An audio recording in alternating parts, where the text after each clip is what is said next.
सबसे पहले जिस दिन ये हिंसा हुई उस माहौल में मैंने ये प्रयास किया कि जो जुल्म वहाँ हो रहा है उसको सबके सामने रखा जाए, चाहे वो पुलिस के कर्मचारियों को चोट लगी हो या वहाँ की आम जनता को जो नुकसान हुआ हो आर्थिक रूप से, या फिर जो जाने वहाँ गई हैं वो जाने गई हो या पुलिस द्वारा कोई सख्त कार्रवाई वहाँ की गई हो।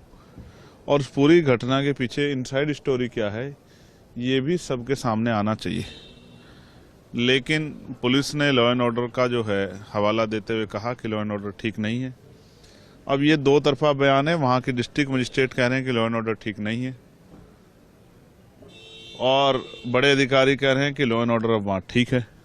तो हमारा ये प्रयास है, ये विषय राजनीति से ऊपर उठ के है, सब लोगों को मिलके ये जो सरकार द्वारा जुल्म किया गया है इसके खिलाफ मजबूती से आवाज उठानी चाहिए।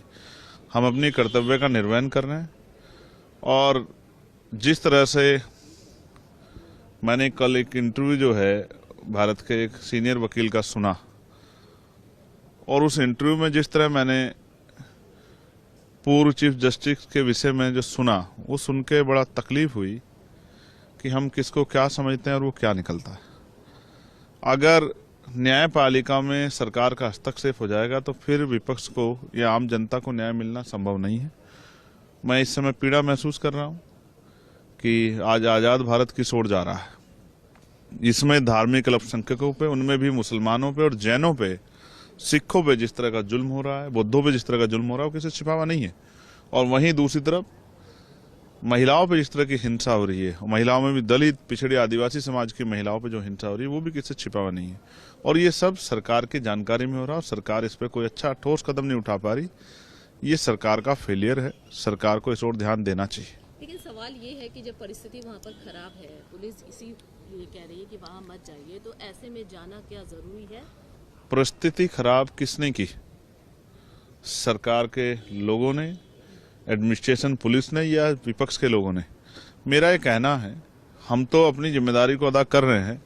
हमारा कर्तव्य है कि वहां जाके उनका मनोबल बढ़ाएं और वहां जो जुल्म हो रहा है उसको रोकने की आवाज उठाएं।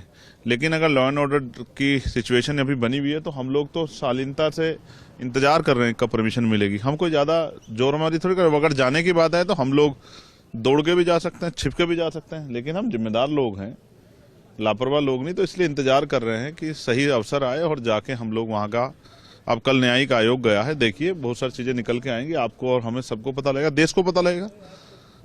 एक इससे अलग सवाल है, पॉपुलेशन जो है क्राइसिस हो रही है, इस वजह से मोहन भागवत जी ने कहा है कि अभी तो हम तो ये सुन रहे थे कि देश में पॉपुलेशन इतनी बढ़ गई जिसकी वजह से रिसोर्स कम हो गए, जिसकी वजह से लोगों को रोटी रोजगार नहीं मिल रहा है। ये भारतीय जनता पार्टी के लोग कहते थे। अब उनको चलाने वाला संगठन और उसके प्रमुख अगर ये कह रहे हैं कि साहब 2-3 बच्चे पैदा करो, तो अब मैं फिर ये जानना चाहता हूं कि क्या रिसोर्स बढ़ गए हैं या राजनीतिक एजेंडा सेट नहीं हो पा रहा है। और अगर ठीक है, अब मैं इस पे ये कहूंगा कि उनको जो वो सलाह दे रहे हैं वो सलाह उनको पहले भारतीय जनता पार्टी के नेताओं को देनी चाहिए। एक सवाल जो सबसे महत्वपूर्ण है, आज ऑपोजिशन की मीटिंग हुई, इंडिया ब्लॉक की मीटिंग हुई उसमें, लेकिन टीएमसी उसमें शामिल नहीं था।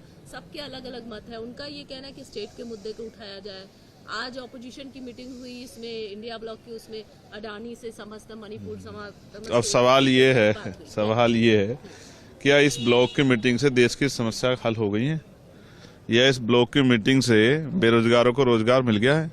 महंगाई की जो कमर तोड़ महंगाई थी वो खत्म हो गई है। मैं आपको बताता हूँ। बीपीएड की वैकेंसी का मामला उत्तर प्रदेश का जो अभी तक हल नहीं निकला। छत्तीसगढ़ में सतनामी समाज के लोगों पे सरकार द्वारा जुल्म किया गया, जो अभी जेलों में है। 250 से ज्यादा लोग पकड़े हुए हैं, अभी तक उनकी रिहाई नहीं हुई और ना सरकार ने आयोग बना के, अभी तक उनका आयोग चल रहा है, जांच हो रही, कोई कार्रवाई अभी तक नहीं हुई। ऐसे बहुत से 69 शिक्षक भर्ती का इशू अभी उत्तर प्रदेश का चल रहा है। बिजली के विषय मैंने आपको बताया था, जिस तरह उसका निजीकरण किया जा रहा है। और भी ऐसे कई विषय हैं जिन विषयों पे, चाहे आंगनबाड़ी बहनों की सहायक जो है उनकी सहायिकाओं की वेतन वृद्धि का मामला हो, जिस पे हम लोग चर्चा कराना चाहते हैं, लेकिन हाउस चलेगा तभी चर्चा होगी। इसलिए मैं विपक्ष के साथियों से भी मांग करता हूं कि वो हाउस चलने में मदद कराएं। और मैं सरकार से भी कहता हूं कि सरकार के जो कर्मचारी हैं, सरकार के जो हमारे नेतागण हैं, वो जवाब देने की स्थिति में रहें। जवाब से भागने से काम नहीं चलेगा, जवाब तो देना पड़ेगा।